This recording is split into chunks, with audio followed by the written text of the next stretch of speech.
Nigerians in Kigali, Rwanda, surrounding Mr. Peter Obi.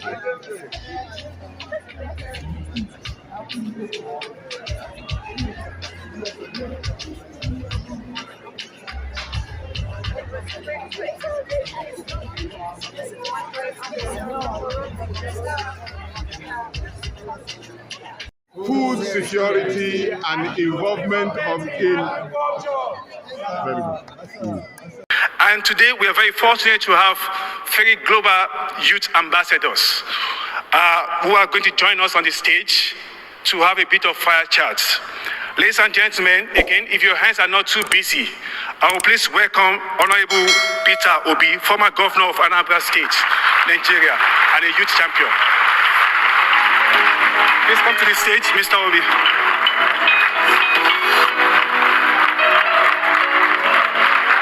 I like that. That is the energy. Mr. Obi is a true youth champion, changing the narrative of agri-food system in Africa. Our very own Mr. Peter Obi, the presidential candidate of the Labour Party, was celebrated in Kenya as a youth ambassador. Peter Obi was invited as a keynote speaker to the African Food System Forum, which was held in Kenya. And the African Food System Forum is the world's premier forum for African agriculture, bringing together stakeholders in the agricultural landscape to take practical actions and share lessons that will move African agriculture forward. Peter Obi and other keynote speakers took turn to talk on how to move Africa forward, especially in the area of food production. So I want you to listen to Mr. Peter Obi's speech at the African Food Forum in Kenya. I'll be back at the end of the video. Mr. Obi, good morning. We name you importantly, the three of you, our youth ambassador. And today, there's high expectations on the table for you. We'd like to know, Mr. Obi, very quickly, in 2 minutes, what are the opportunities for leaders like you to transform the lives of young people, young agripreneurs in Africa, to change the food system context?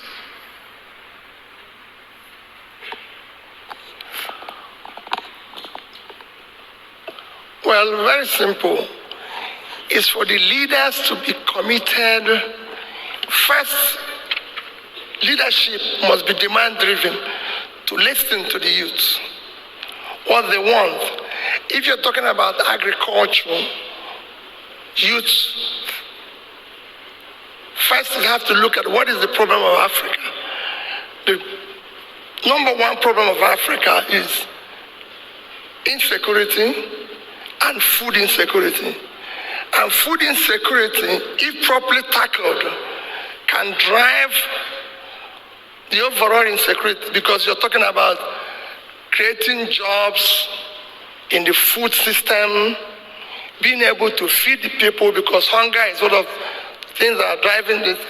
And you can only do this by investing in the entrepreneurship of the youth, which are aggressive. I listened to the last speaker saying we have 60% of cultivated arable lands are in Africa.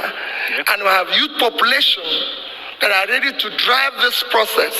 If I use my country, Nigeria, for example, where we have over 60% of the land uncultivated, living, just compare Nigeria in rice production alone, a country like Bangladesh with that lives on 142,000 square kilometers of land, 48,000 square kilometers of land, can produce millions of tons of rice.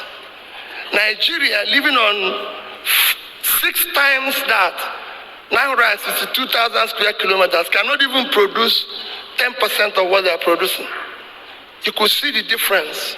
So there's a lot the youth can do, because we create jobs for them, at the same time be able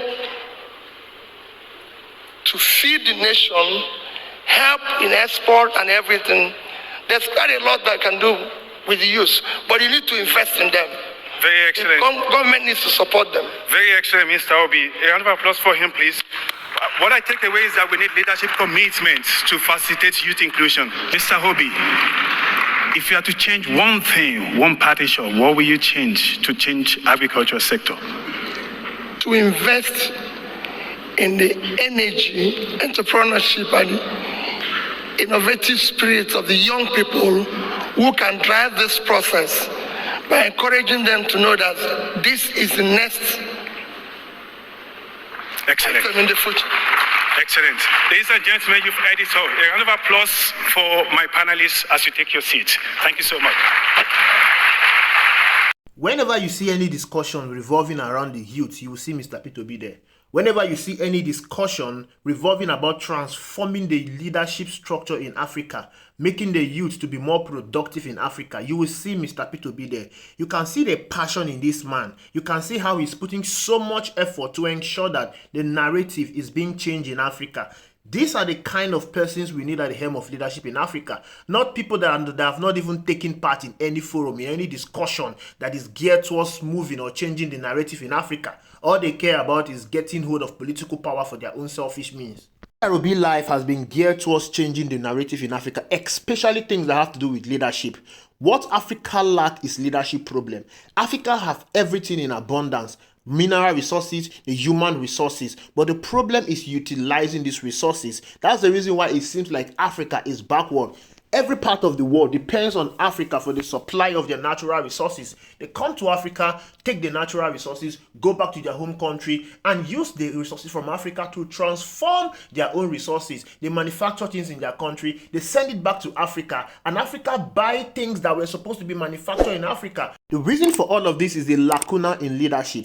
We have neglected our youth. Youth in other parts of the world, they are being utilized to transform their country. But here in Africa, we've neglected our youth. And that's the reason why most of them are being used by criminal organizations to unleash mayhem in African soil. Look at what we are battling today. Terrorism is the order of the day. The reason why terrorism is an unending business in Africa is because the youth who are supposed to be involved in productive venture are being used to carry out that terrorism in Africa. Peter Obi has emphasized that the youth that we neglect today will become a problem for us tomorrow. The reason why we are having problem in Nigeria, especially when it has to do with insecurity, is because we've neglected the youth. Nigeria as a country do not even care about our youth. They don't even care about education and even employment. Our unemployment, poverty, out-of-school children rate is very, very high. Mr. Peter Obi has devoted his time and energy to ensure that he changes this narrative. That's the reason why he contested as the president of the Federal Republic of Nigeria. Mr. Peter Obi has one mission in Nigeria: to change the narrative in Nigeria, to ensure that Nigeria utilize her workforce, which is the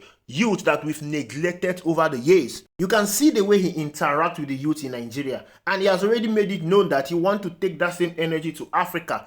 Last year, Mr. Peter Obi was in Ghana for a youth leadership program. That program was interrupted by the president of Ghana. Of course, they are scared of the kind of change, the kind of innovation these leadership speakers are trying to bring across Africa. They feel that if this thing is allowed to go, they will change the mind of the youth, and this will bring about leadership change. Of course, once the mind of the youth is changed, they will go after these their old politicians. If the mind of the youth in Nigeria is one, if the mind of the youth in Nigeria is geared towards productive change and development, we will not have Bola Ahmed Tinubu as our president. There is no how Tinubu will become our president while we have someone like Mr. Peter Obi. So this is what Mr. Peter Obi is trying to do.